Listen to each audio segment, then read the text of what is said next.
धाकड़ खबर, बेखौफ बेबाक अंदाज। धाकड़ खबर के न्यूज रूम से मैं आपके साथ हूं अकरम रईस खान। ये खबर कल 10 मई यानी कि मदर्स डे के दिन मैं आपके सामने रखना चाहता था, लेकिन कुछ मजबूरी और कारणों के चलते 11 मई को मैं आपके सामने रख रहा हूं। लेकिन खबर आज भी जिंदा है और आपको इस पर ध्यान देना चाहिए। एक देसी कहावत हमारे पश्चिम उत्तर प्रदेश में बोली जाती है, सीधा सपाट सा इलाका है हमारे, एक तरफ गंगा जी बहती है, एक तरफ जमुना जी बहती है, उसके बीच में बसा हुआ दोआब का एक क्षेत्र है। यहाँ कहा जाता है कि खाया और नहाया हुआ अलग ही दिखाई देता है। जैसे आप भी किसी बच्चे को देखकर कह सकते हैं वो तंदुरुस्त हो, अच्छे कपड़े पहन रहा हो, कि हाँ भाई खाए नहाए हुए है, अच्छे परिवार का बच्चा है। उस बच्चे को नहीं बताना पड़ता है कि मैं किस परिवार का हूं। अगर वाकई में मोदी सरकार, बीजेपी सरकार या तमाम बीजेपी की सरकारें इतना ही नारी का सम्मान करती हैं, तो ये तस्वीरें जो मैं आपके सामने 5 रखने जा रहा हूं वो क्या है, कुछ और बयान कर रही हैं। क्या है वो तस्वीरें बताने से पहले छोटी सी एक अपील है आपसे, अगर आप लोग YouTube देख रहे हैं तो हमारे चैनल को सब्सक्राइब कर सकते हैं, फेसबुक या ट्विटर देख रहे हैं तो हमें फॉलो कर सकते हैं। चलते हैं पहली तस्वीर की तरफ। मदर्स डे को ध्यान में रखिएगा साहब और तमाम तस्वीरों को देखिएगा। प्रेग्नेंट महिलाओं को नहीं दी एंट्री। प्रेग्नेंट महिलाओं को, एक की बात नहीं कर रहा हूं मैं, 3 महिलाओं ने अस्पताल के गेट के बाहर ही बच्चों को जन्म दिया। जानते हैं कहां से आ रही है खबर? उत्तर प्रदेश के आगरा से, जहां आदित्यनाथ योगी बैठे हैं। रात दिन उनके दावों में भी कमी नहीं है। उनको देश का अगला प्रधानमंत्री बताया जाता है उनके समर्थकों द्वारा। और जब से 2017 में उत्तर प्रदेश के सीएम बने, तब से नरेंद्र मोदी ने जो शुरू किया था सबका साथ सबका विकास, उसको छोड़कर वो वापस ज़्यादातर अपने हिंदुत्व के एजेंडे पर चले गए हैं। क्योंकि दोनों के बीच कौन बड़ा हिंदुत्व का पैरोकार है, इसकी लड़ाई चल रही है। क्योंकि नरेंद्र मोदी को डर जो है वो आदित्यनाथ योगी से कि कहीं वो उनकी कुर्सी ना खींचने आने वाले टाइम के अंदर। उत्तर प्रदेश का 132 साल पुराना सरकारी अस्पताल बताया जाता है, जिसका नाम है लेडी लॉयल हॉस्पिटल। यहाँ शनिवार की सुबह की जो अखबार में खबर छपी उसके मुताबिक यहाँ 3 महिलाएं पहुंची, लेकिन गार्ड ने कहा कि अंदर नहीं जाने दूंगा भाई, थर्मल स्क्रीनिंग कराओ। भाई थर्मल स्क्रीनिंग ये खुद कराएंगी क्या? तू व्यवस्था कराता, अंदर से डॉक्टरों को बुलाता, सिर्फ तेरा काम है कि यहाँ रोक देना। लेकिन उसकी भी ड्यूटी बेचारे की यही है कि वो रोक ही सकता है, इससे ज़्यादा उसकी औकात नहीं है। नहीं तो अंदर जाएगा तो डॉक्टर उसको हुड़की पिला देगा। अंदर कैसे घुसी आया तू? ठीक है, तो हर आदमी को अपनी औकात पता है और उसी में वो रहना पसंद करता है। आजकल सब लोग नौकरी तो कर रहे हैं, पुलिस जो है डंडा बजा रही है, तो ऊपर सरकार ने कहा भाई डंडा बजाओ, तो डंडा बजा रहे। पैसे किस काम के दे रहे थे हमें? तो वो डंडा बजा रहे हैं। तो उसके बाद वहाँ आसपास वो महिलाएं इकट्ठे हो गए और उन महिलाओं ने एक एक के बाद आधे घंटे के अंदर 3 महिलाओं का ऑपरेशन कराया। बताया जा रहा है कि महिलाएं और जो बच्चे हैं वो तीनों स्वस्थ हैं। लेकिन ये खबर अपने आप में बहुत बड़ी हो जाती है, क्योंकि मदर्स डे संडे को 10 दिन को 9 की ये खबर है। शनिवार की सुबह मैं कुछ अब चीज़ों के नाम बता रहा हूँ आपको। नूरी दरवाज़ा निवासी प्रीति वहाँ पहुँची अपने पति के साथ, लेकिन उनको अंदर एंट्री नहीं दी। थर्मल स्क्रीनिंग कराओ साहब। इसी तरीके से के नगर निवासी यहाँ पर रीना पहुँची और इसी तरीके से यहाँ पर पहुंची शीतला गली निवासी नीलम, लेकिन इनमें से किसी को भी अंदर जाने नहीं दिया। और ये महिलाएं दर्द से तड़पती रहीं, कराती रही, लेकिन किसी को इन पे कोई दया नहीं आई। 30 मिनट के भीतर वहाँ इकट्ठा महिलाओं ने किसी तरीके से घेरा बना के इनका प्रसव कराया। और यहाँ की जो प्रभारी अधीक्षिका है डॉक्टर कल्याणी मिश्रा, नाम भी कल्याणी है उनका, लेकिन कल्याण किसी का कर नहीं रही है वो। उनका ना बयान छपा है अखबार में, वो कह रही हैं वो देर से आए। सब कमाल की बात है। तो क्या 2 दिन पहले ले आते तो भर्ती कर लेती क्या? 2 दिन पहले तो यही कहती कि अभी दर्द नहीं हो रहा है, क्यों लेके आ गए? अभी स्थिति हमें पता नहीं है क्या? ग्राउंड रिपोर्ट हम लोगों ने की नहीं है क्या? वो लोग देर से लाए, इस वजह से उनका प्रसव जो है अस्पताल के बाहर ही हो गया, क्योंकि तब तक उनकी थर्मल स्क्रीनिंग नहीं हुई है। और थर्मल स्क्रीनिंग कराए बगैर हॉस्पिटल में किसी को एंट्री नहीं दी जाती है।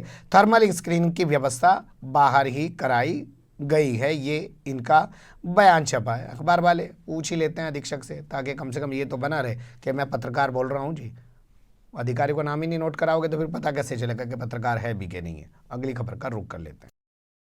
उत्तर प्रदेश ही नहीं, अब दिल्ली का हाल आपके सामने रख देता हूं, जहां हाईकोर्ट ने कहा था कि गर्भवती महिलाओं को, चाहे वो कंटेनमेंट जोन में रह रही हो, चाहे वो रेड जोन में रह रही हो, उनको हॉस्पिटल लाने ले जाने में कोई दिक्कत नहीं होनी चाहिए और हॉस्पिटल में उनका उचित इलाज होना चाहिए। उनके लिए तमाम व्यवस्थाएं की जानी चाहिए। यहाँ के मदन मोहन मालवीय हॉस्पिटल का एक वीडियो वायरल हो रहा है। वीडियो हमारे पास है नहीं, अखबार में छपी खबर के मुताबिक हम आपके सामने बता रहे हैं। उस वीडियो में वो लोग बता रहे हैं कि देखिए उनके जो 7 महिला थी, गर्भवती महिला, उसने फर्श पर ही बच्चे को जन्म दिया है। और वहाँ इसी तरीके से और महिलाओं का भी प्रसव कराया गया है, क्योंकि अंदर एंट्री अस्पताल में नहीं दी जा रही है। 2 बच्चों की उस दौरान मौत हो चुकी है। वहाँ के जो स्थानीय विधायक हैं सोमनाथ भारती, उन्होंने इस मामले की पुष्टि की है। वीडियो वायरल होने के बाद पूरे मामले में जांच के आदेश दे दिए गए हैं। लेकिन आप कल्पना करिए, राजधानी दिल्ली का हाल है ये, आगरा का हाल है ये, जो इंटरनेशनल शहर है, जो छोटे मोटे कस्बे होंगे वहाँ की तो रिपोर्टिंग भी नहीं होती जी, वहाँ पूछ कौन रहा जी किसी को। तो वहाँ क्या हाल हो रहा होगा।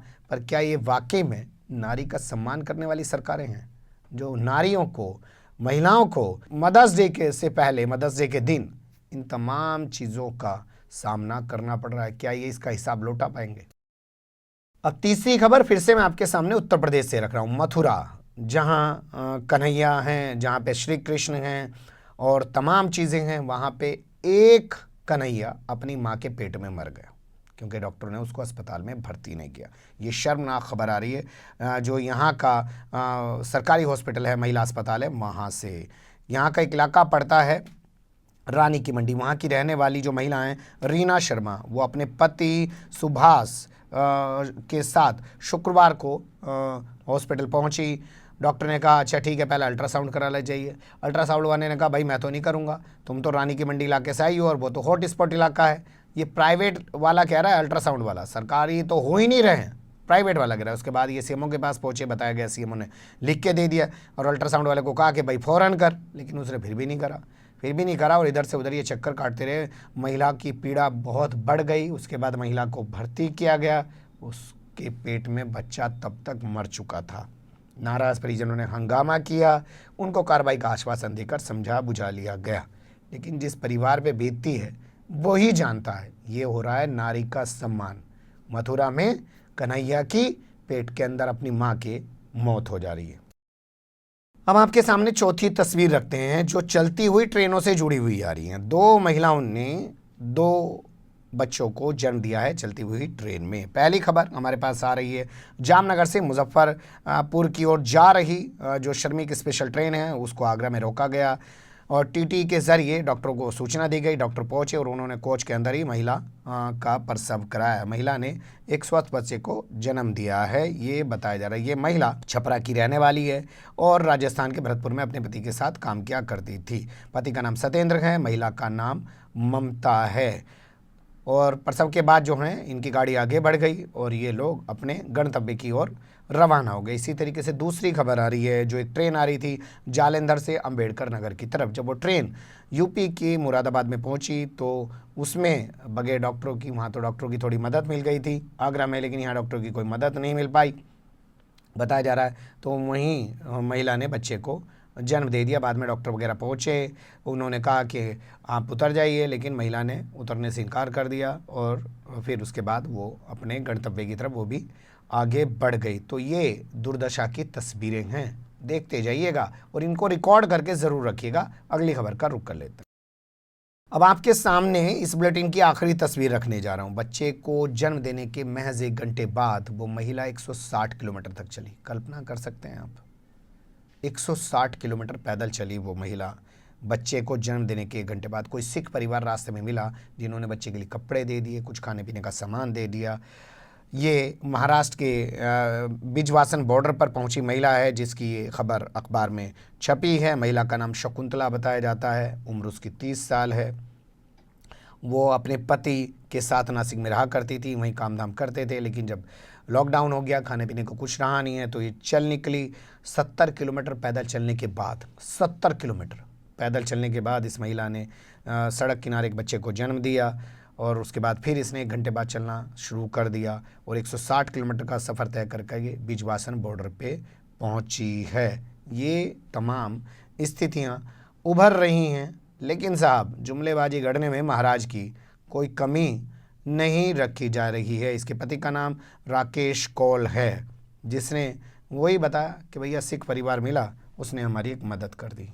इंसान ही इंसान के काम आ रहा है। सरकार तो सिर्फ पैसा बटोरने के काम आ रही है, चाहे दारू पे टैक्स लगा रही हो, चाहे पेट्रोल पे टैक्स लगा रही हो, चाहे खाता नया खुलवा के लोगों से कह रही है भैया 100-100 रुपये दे दो। इसमें भी बने रहेगा धाकड़ खबर के साथ।